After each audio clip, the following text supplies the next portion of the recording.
Order 12 CPC admission. Admission का मतलब होता है मैंने कोई बात अपने अगेंस्ट बोल दी, मैंने अपने अगेंस्ट अपनी गलती मान ली। मैंने मान लिया मैंने बी से उधार लिया था 10,000 रुपये का। मैंने मान लिया ये सेल डीड असली है।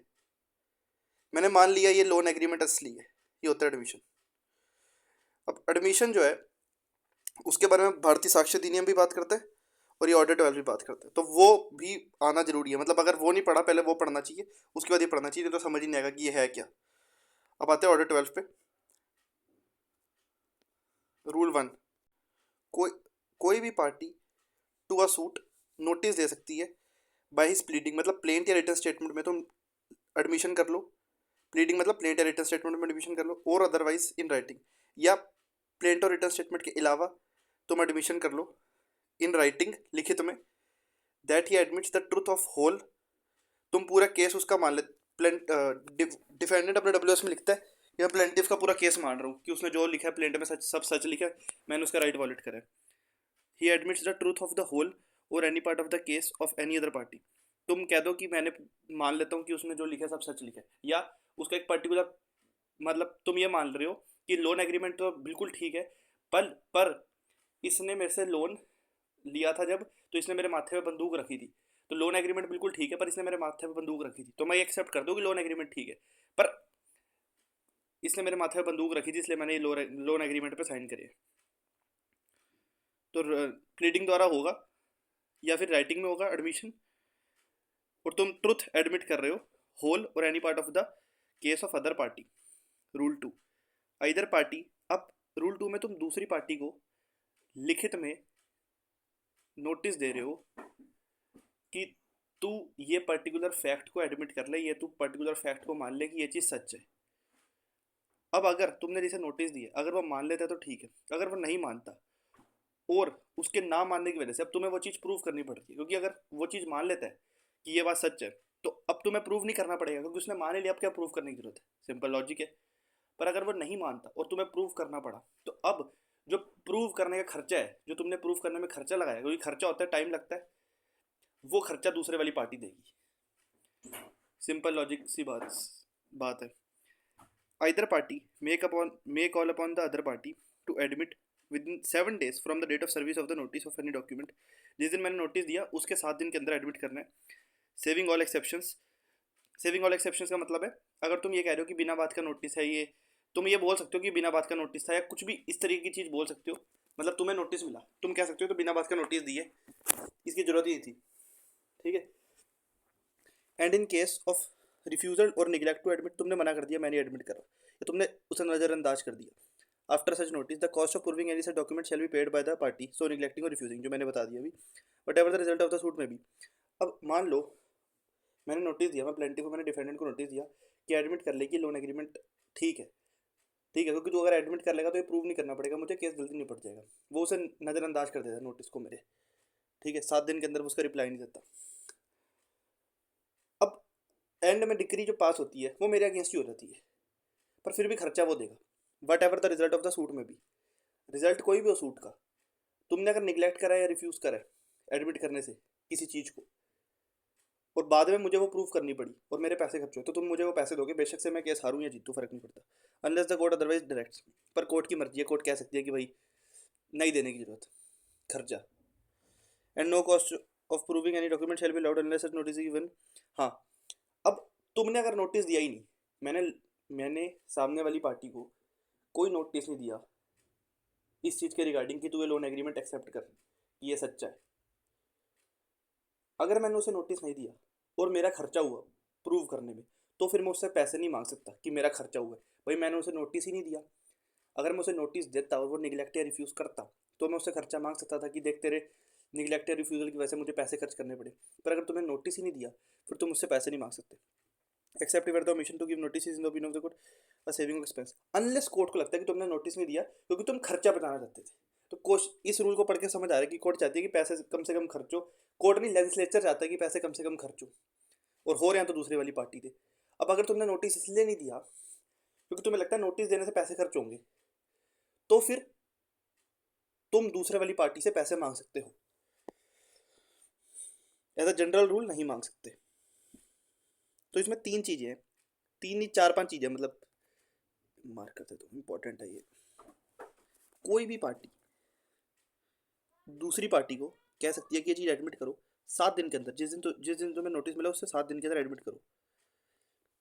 सेविंग ऑल एक्सेप्शंस, मतलब जिसे नोटिस मिल रहा है वो कुछ डिफेंस ले सकता है, और अगर तुमने रिफ्यूज़ या निगलेक्ट करा तो कॉस्ट तुम्हें देनी पड़ेगी, जिसे नोटिस मिला उसे कॉस्ट देनी पड़ेगी।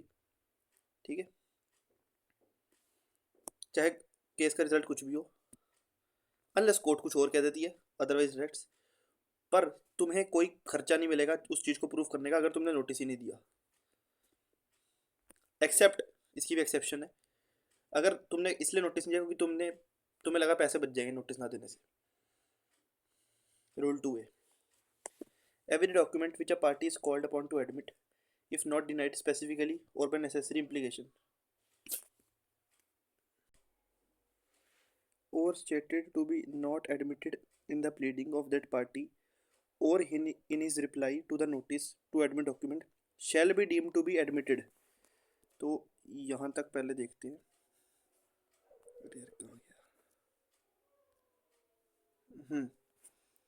यहाँ तक ठीक है। अब देखो, अगर मैंने ए ने अपनी प्लेंट में लिखा किसी डॉक्यूमेंट के बारे में, बी को उसे डिनाई करना है। अब बी किस तरीके से डिनाई करेगा, या तो स्पेसिफिकली डिनाई करेगा, चल क्यों नहीं रही, मतलब ये लिखा हुआ है स्पेसिफिकली डिनाई करेगा, ठीक है, या डिनाइल होगा बाय नेसेसरी इम्प्लीकेशन, या लिख दो not admitted in the pleading. तो मतलब ए ने प्लेंट में अपने लिखा किसी डॉक्यूमेंट के बारे में, बी ने लिख दिया I deny this document specifically या नेसेसरी इम्प्लीकेशन द्वारा, या not admitted in the not admitted लिख दिया, ठीक है, या नोटिस के रिप्लाई में लिख दिया, या डब्ल्यूएस में लिख दिया, या उस नोटिस के रिप्लाई में लिख दिया। तो इन 3 तरीके से लिखना है। अगर ऐसे नहीं लिखा तो मान लिया जाएगा कि बी ने वो एडमिट कर लिए। ढंग से डिनाई करना है, मैं नहीं मानता इस डॉक्यूमेंट को। पर ये वाली चीज़ पर्सन अंडर डिसेबिलिटी के लिए नहीं है, मतलब मान लो कोई पागल है या 18 साल से कम है, ठीक है, उसके लिए ये चीज़ अप्लाई नहीं होती, उस पर चीज़ अप्लाई नहीं होती, उसे इस तरीके से डिनाई करने की जरूरत नहीं है। प्रोवाइड दैट द कोर्ट में in its description and for reason to be recorded require documents, court कह सकती है कि भाई किसी और तरीके से प्रूफ करा जाए, एडमिशन द्वारा नहीं, किसी और तरीके से प्रूफ करा जाए, पर कोर्ट को रीजन रिकॉर्ड करने पड़ेंगे, रिकॉर्ड करने पड़ेंगे।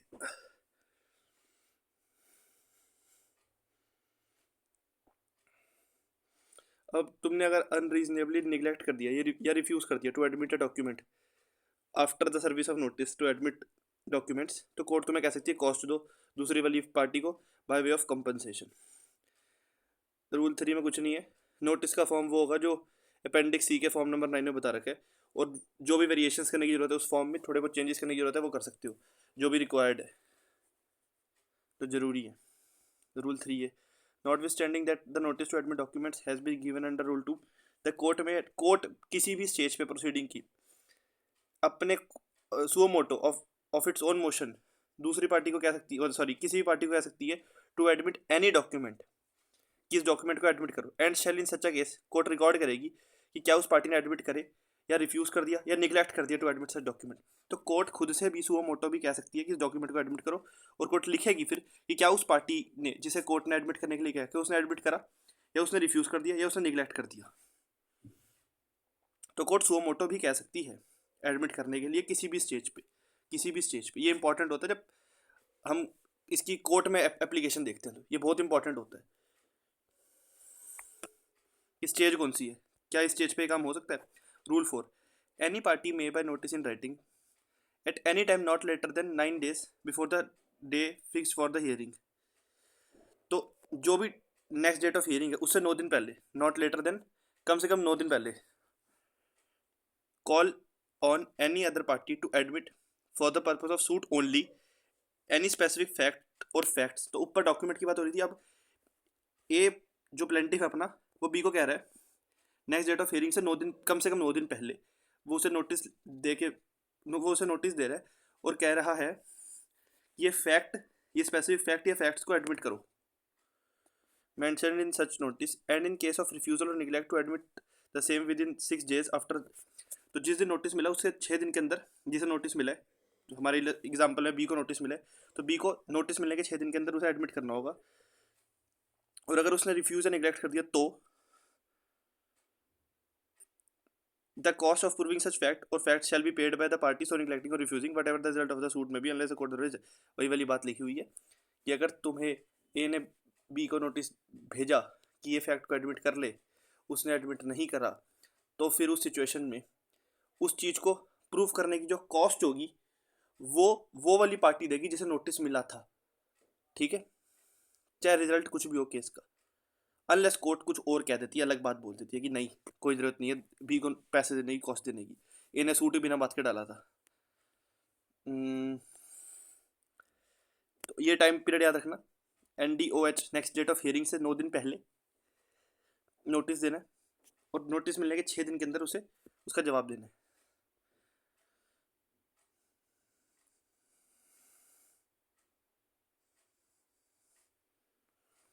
अब ये जो नोटिस है ये सिर्फ उस पर्टिकुलर सूट के लिए यूज़ होगा जो भी उस सूट में, मतलब ए और बी के बीच में कोई सूट चल रहा है, मतलब प्रॉपर्टी से रिलेटेड, ए ने बी को नोटिस दिया, तो इसका जो यूज़ है इस नोटिस का, उसके जवाब का, वो इसी सूट के लिए ही है। Provided that any admission made in pursuance of such notice, जो एडमिशन है उस नोटिस में, उस नोटिस के जवाब में, sorry, made in pursuance is to be deemed to be made only for the purpose of such particular suit and not as an admission to be used against the party or any other occasion, किसी और occasion में, किसी और suit में नहीं, किसी और जगह पे नहीं, और in favour of any person other than the party giving the notice. तो ए ने, एक सेकेंड, अरे यार, ए ने बी को नोटिस दिया, केस का मान लो टाइटल है 5/2024, एग्जाम्पल दे रहा हूँ, इस केस में टाइटल नोटिस दिया, ठीक है। तो ये जो इसमें एडमिशन, और बी ने एडमिशन कर लिया, बी ने मान लिया हाँ भाई ये फैक्ट जो तू कह रहा है वो ठीक है, मैं एडमिट करता हूँ, जो तू बोल रहा है ठीक बोल रहा है। अब इसकी ये वाली बात सिर्फ इसी सूट में यूज़ हो सकती है, और सिर्फ यही बंदा यूज़ कर सकता है जिसने नोटिस दिया है। फॉर्म ऑफ एडमिशन ये कुछ नहीं है, इस फॉर्म में तुम नोटिस दे रहे हो तो कोई पर्टिकुलर फॉर्म में दोगे ना, स्टूडेंट ने कागज़ पे लिख के कुछ भी दे दोगे, तो वो फॉर्म जो है वो अपेंडिक्स सी का फॉर्म नंबर 10 है, और फॉर्म नंबर 11 एडमिशन का जो है अपेंडिक्स सी का, और उस पर तुम वेरिएशंस भी कर सकते हो, मतलब कुछ डिफरेंट तरीके से भी लिख सकते हो। फॉर्म में मान लो एक पर्टिकुलर फॉर्मेट दे रखा है, थोड़े बहुत चेंजेस कर सकते हो केस के हिसाब से। ये बहुत इंपॉर्टेंट है, इससे इंपॉर्टेंट तो कुछ भी नहीं है। 12/6, 12/6 की डिग्री, 12/6 की डिग्री प्रैक्टिकली बहुत बोलते हैं। कोर्ट एडमिशन के बेसिस पे जजमेंट दे सकती है, और जजमेंट के बाद कोर्ट डिग्री भी पास कर सकती है उस पर।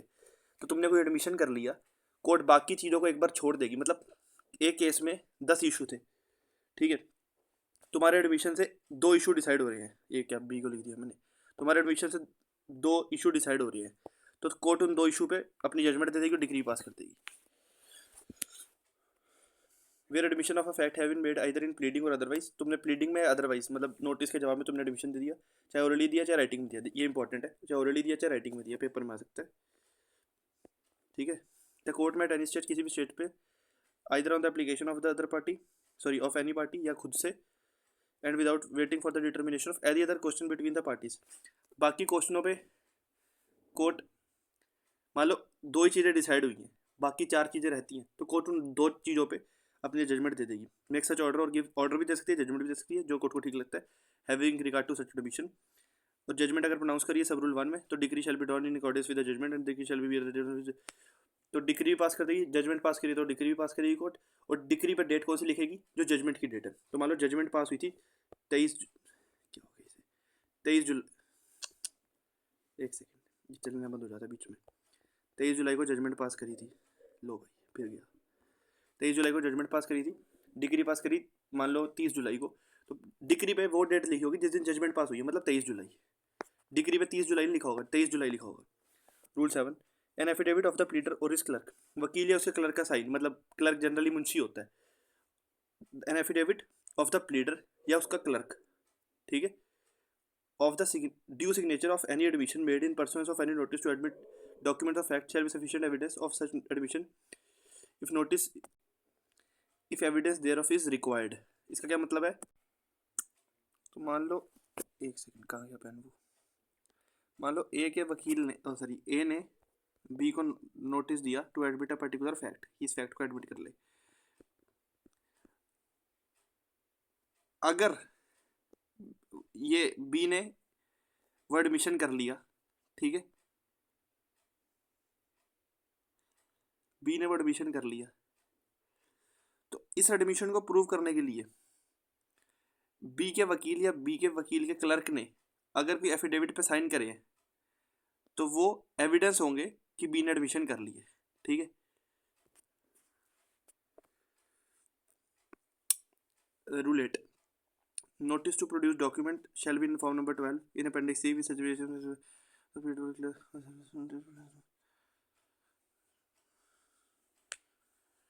अब देखो, जो नोटिस टू प्रोड्यूस डॉक्यूमेंट है वो किस तरीके से लिखना है, तुम्हें किस तरीके से वो नोटिस बनाना है, किस फॉर्म में बनाना है, फॉर्म नंबर 12 अपेंडिक्स सी, और जो भी वेरिएशंस करने हैं वो कर सकते हो केस के हिसाब से।